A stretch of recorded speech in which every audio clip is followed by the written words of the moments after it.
Grasshopper's getting a new rear end.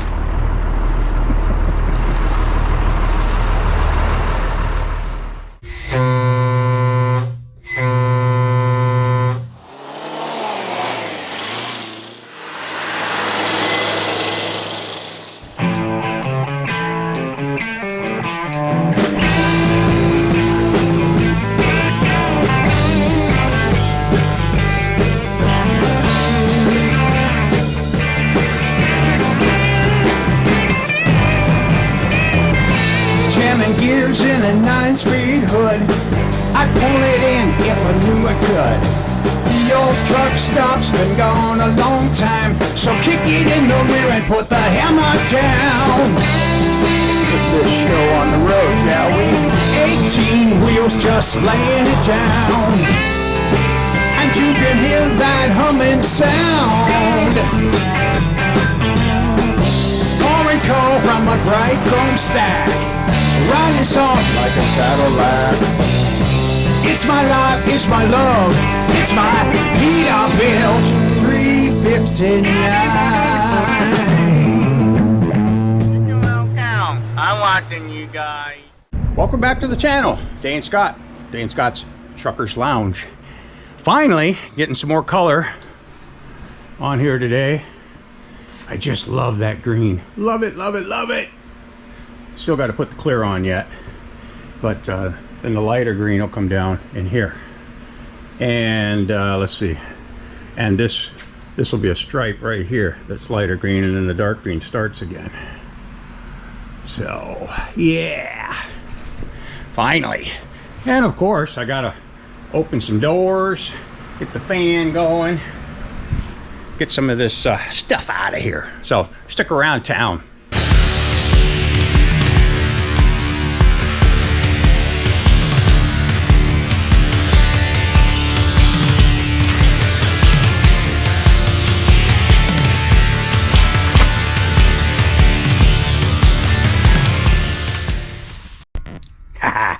Okay guys, don't worry about the wavy lines, because there's going to be the gold, remember, the gold pinstripes.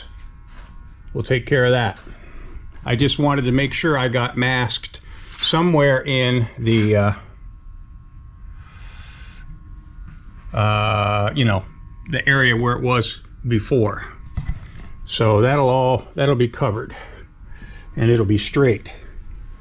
But what do you think of those colors? Yes, sir. 68 or 69 Tornado green, and then the lighter green is a Pontiac lime green, they called it. I love it. It's so 60s. You guys need to come to GMC Jamboree and the Grasshopper and pick a beat. Yeah. See. I'm watching you guys. Since Columbo's watching, I think I better get busy. Okay, back up on the roof. Okay, for all the questions, this truck was definitely black and white, and I'm pretty sure it was white where the light green is now, and it was black where the dark green is now. So they copied the paint scheme. It was black and white, which, man, that would have been cool too. I love a black and white truck, especially in this scheme. But it came to me green, and it worked green for many decades, so it's staying green. So what happened is, the light green you see there, that's the fiberglass color, and then the oxide red was the primer, and then they painted the roof black. Okay, so and then it came down here and it was white around the front, and just like where it's light green now. So anyways, so what I'm doing is I'm getting the roof prepped, and on this roof, contrary to the later K100s, this roof is all aluminum except for this front piece here. That's fiberglass, and of course the visor's fiberglass. I'm going to take that off, and I'm hoping that I'll have the same look that I had with these screws I'll have with these, but they don't look too good, so I'm going to soak them good first for a day or two, and then see if I can get that visor off, because that'll make things a lot easier. But you can see what I'm doing is doing the old scrape routine. Get this black off, and it comes off pretty good because the sun really beat it to death up here, especially black. That's like the #1 color for heat. So comes off pretty good. Trying to be careful that I don't do digs because I'll have to fix those. So it does come off a lot easier over here, actually, on the primer of the gel coat. Once you get going on it.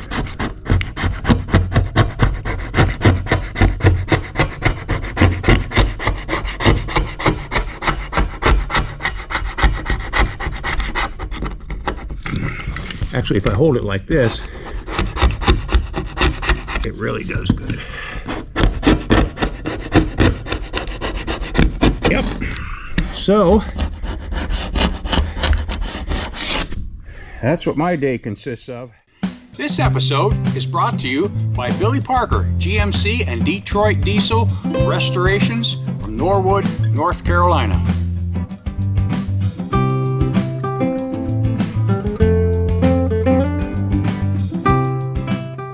Grasshopper's getting a new rear end.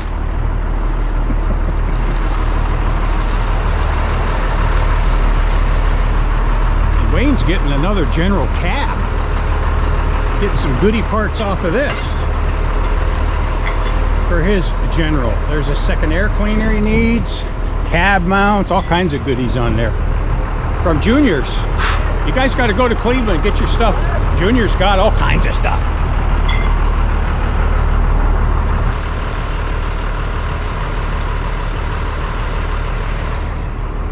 You guys remember this guy? He's been here several times helping me out.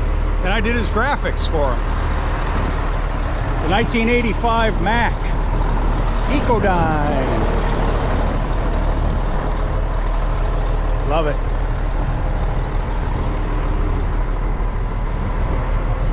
Got some fuel tanks, all for Grasshopper.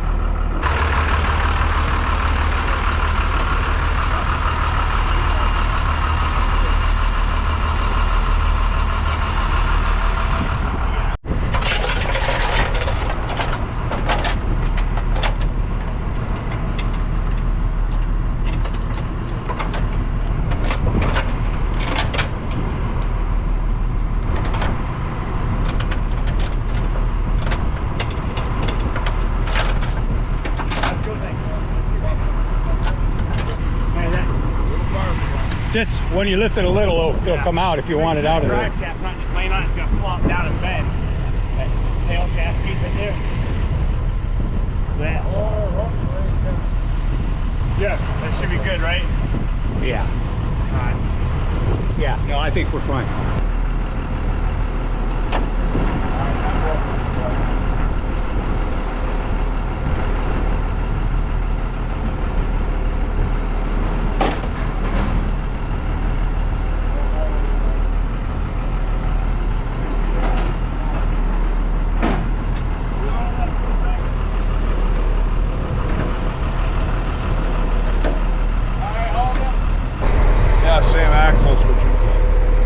Is it? Yeah. Awesome. This well, it's SQHD. Yours is an SLHD because it's 34,000. This is 38. Wow. I can put it to work. Drive shaft's in backwards.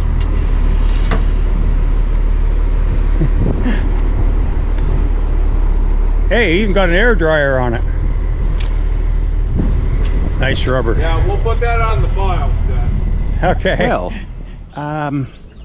it appears that Grasshopper's rear end is here. Check it out.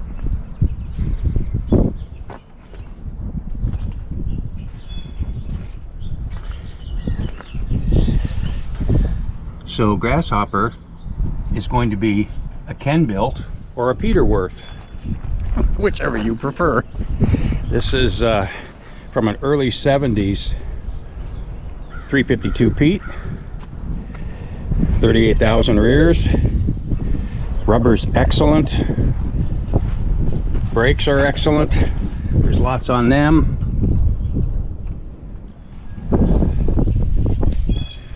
Yeah. And I got Dayton's just like I wanted. I want to keep it Dayton's. Maybe even that air dryer works. That would be awesome. And I got some tanks with it. I got two of these, but one's out here. And they are nice tanks, and I got two of these air tanks as well. Awesome. I'm excited. So it went from being Grasshopper out here to just his rear end. Grasshopper, cover yourself.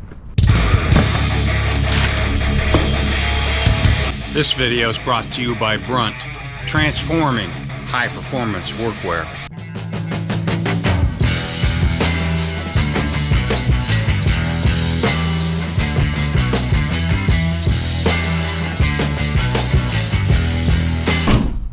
Ain't no sandals in this here work truck. Okay guys, I've got the roof all enamel coated, and this is the enamel that I originally bought thinking I was going to use that in another color to kind of match what I ended up with, and which you can see was far off. It's kind of like a alpine green but darker. But the whole reason for the roof and this area right here and the sun visor and all that's all fiberglass. So I want to have a good coat of enamel on it, and then I will color coat it that jade green, just like the rest of the truck will be. So in other words, this is a base, and instead of wasting primer and all that, I think this will work out just fine. Yep. And it will also allow me to get the clearance lights going, and yeah. So in a few days I will paint this the same green that the truck is going to be, and that green will go farther now that it has a nice base of enamel to go over. That's how it works. Okay, so now we're ready, and that is taped at the top. It just looks like it isn't, it sticks out, but now we're ready to apply the real green, like that real green, up there, the dark green. That'll go all around the top. And I gotta take care of those air horns yet, but yeah, all around the top. Yep. And across. So that's next. Oh, there it is.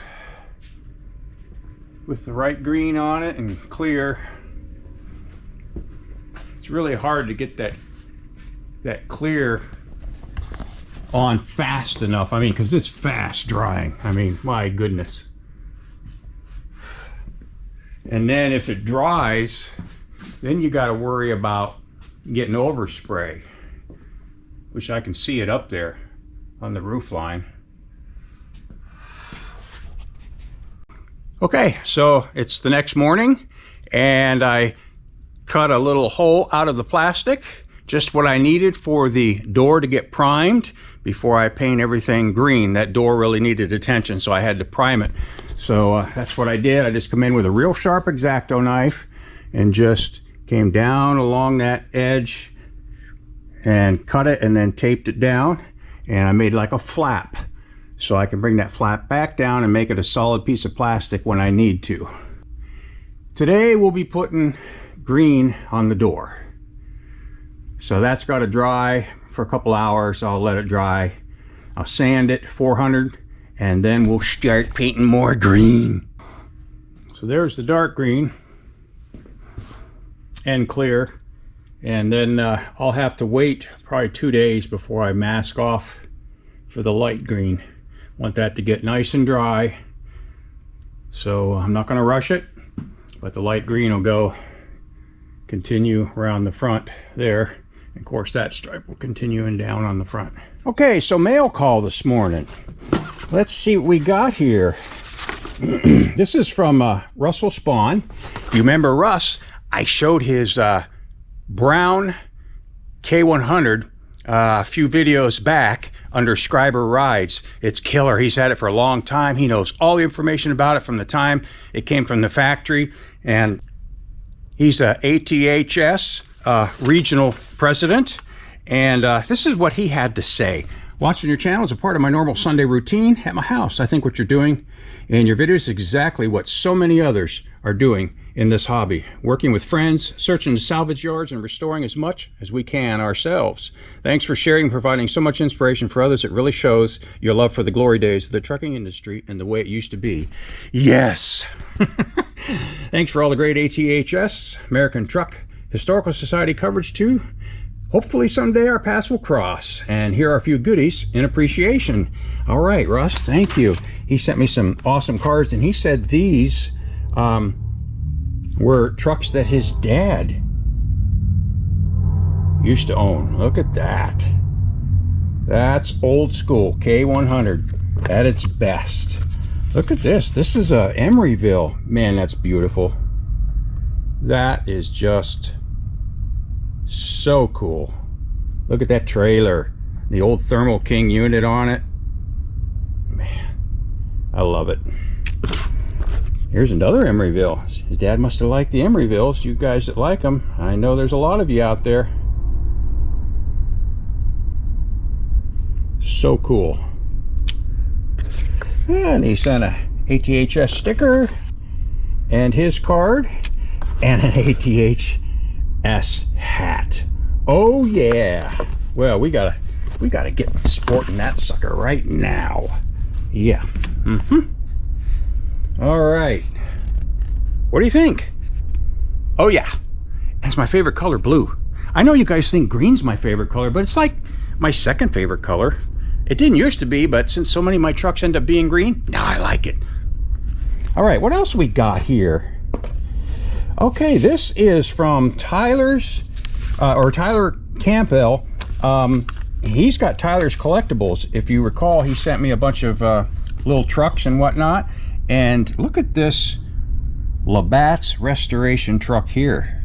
This is a real deal. I don't know where it's based out of. Wouldn't that be cool if it came to the Jamboree? That would rock. Labatt's Streamliners were a unique sight on Ontario's roads from 32 to 55. The tractor chassis was produced by White Motor Company and the trailer chassis by Fruhoff. Designed by Count Alexis D. Okay, I can't say that one. The bodies were crafted by Smith Brothers Works of Toronto.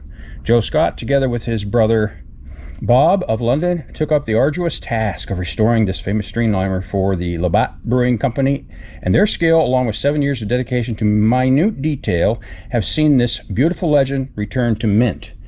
Oh, there's all the goody information on it. I hope you guys can read that. Just pause the video if you want to see it. Thank you, Tyler. I appreciate that. And Dan Renovitz sent me a card here.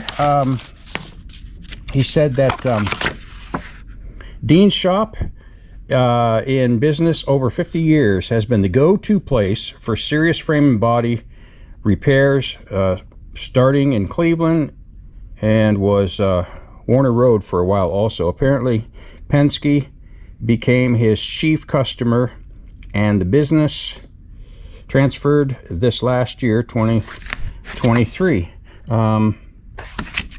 So he sent me this Dean's truck body. This is in Cleveland, and this opens up into a cool full-page spread here of Dean's truck body shop, paint shop, frame straightening. They're in Cleveland. There's their number. Surplus parts, hoods, wheel alignment. Very cool. I always like mail call. It's so interesting. Okay, so that's going to be a wrap on the episode, except we got to get some subscriber rides in there, and of course, flyers and announcements for truck shows. So this is your deal. So get your notepad and your pen ready. Fill up your coffee cup real quick again, and let's get going. So first up is going to be Ed Harding from Athens, Ohio. Has a killer Emeryville and W900. I think he's got another project. I'm not sure what it is, but I think you'll enjoy both of these trucks. And since he's so close in Ohio, I'm hoping maybe to feature these trucks soon, maybe in the spring, or maybe even at the show. Well, I can't do it at the show because it's hard to focus, but we're going to get them featured here. And I want to do more of the owner truck features too coming up. So we're going to do that. So that's Ed's ride. And next up is going to be Paul Porter. He's got his own channel. Gosh, I wish I could think of the name of it right now. I'll get that for you. Maybe look up Porter Productions. But they do trains and trucks. So, I mean, how could you go wrong? But this truck in particular, this is a 51 Rio, and he says that this was his dad's truck. Bought new in 51 as a tractor. It pulled a tanker from Conneaut City, West Virginia to Coal Grove, Ohio, 7 days a week for about 2 years. It remained a tractor up until 63 when he had need of a wrecker. So he says he's only known it as a wrecker since I came along a few years later. I started driving this truck when I was 6 years old. That's killer. And now he's got it back again. And on his channel, it shows him pulling it out of the weeds, wherever he got it back from. So you want to check that out. So next up is going to be show announcements. Okay, for the shows, first up is going to be May 11th, and that is the NHT Benefit Truck Show and Rally Family Fun Day. Here's the flyer for that one. And that one is in Pennsylvania. That's Denver, PA. And if you remember, Denver is where Bill, the 79 K100 that I bought, came from. Okay, next up is going to be a new one. This is called the second annual Dark Corner Truck Show, May 18th, 9 to 4 a.m. And this one is in Tigerville, South Carolina. So you Southern boys, you got something to go to right here. So check this one out. All right, so then we're going to move on to, yeah, that one. You know what I'm talking about, don't you? June 1st, Saturday, June 1st, the GMC Jamboree Truck Show. My own show here in Conneaut, Ohio. And of course, you've seen that advertised, and we'll keep advertising it. And still looking for sponsors. I'm getting ready to do the official flyer. So if you want to be a sponsor for that show, please get a hold of me at the email sdgraphics@gwcmail.net and help us out. Appreciate anything you can do. The sponsorships are $100 and $200 if you want an ad on the flyer and at the show. So let me know soon, because flyer's going to be coming out. Okay, also, so that is June 1st. So after June 1st, we've got the the York, Pennsylvania show, and guess what show that is? That's the ATHS National Convention Show. Yeah, you got to be there for that, June 6th through the 8th. It's the weekend after mine, so make sure you guys don't miss that one. Unfortunately, I got to miss that one because I got to be somewhere else, but I will be at that convention show when it's here in Cleveland in 2026. So that'll be coming up. All right, so then we've got the Ohio Vintage Truck Reunion. Yes, sir, in Ashland, Ohio. I make that one every year. It's a great show. It's getting bigger every year. I think they had like 300 trucks last year. Beautiful show. And make a special note, this year it's June 21st and 22nd, so that's a Friday and a Saturday. They changed it a little bit. So make sure you make note. Check out that flyer. Let's see, what do we got next here? What have I missed? Did I miss anything? And then we've got the Acts of Kindness donation antique truck drawing that takes place, I believe it's in Maine every year. I'm sorry for not having that exactly. Let's see, did it give me an address? I don't got an address there. I don't have a flyer for that. Doug, get me a flyer, will you? But it says you're invited to enter this drawing, okay? And the drawing, of course, is first prize. It's a 1985 white road tractor L10 Cummins engine, 9-speed tranny, Henderson suspension. Second prize is a 1962 Mercury M700 V8 gas engine, 4-speed transmission, 2-speed rear axle, and both of these are pictured here, so you could win those. And my goodness, I think they're like $100 or $200 a pop. I mean, give me a break. Where can you get a truck for that amount of money? So that's always a great show, way up north in the cold country. So get a hold of Doug about that one.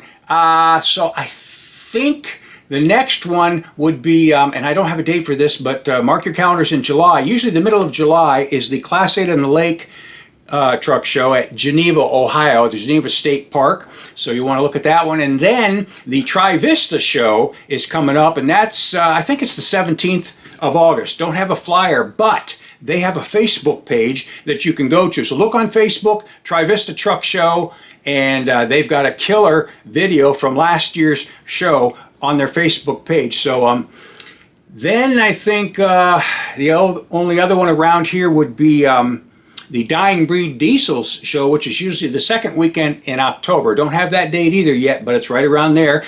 Check out the Dying Breed Diesels Facebook page, and Braden Tucker puts that on in downtown Columbiana. Always a killer show. So that's what I got for you this week. So listen, until next time, keep the hammer down, but safe and sound.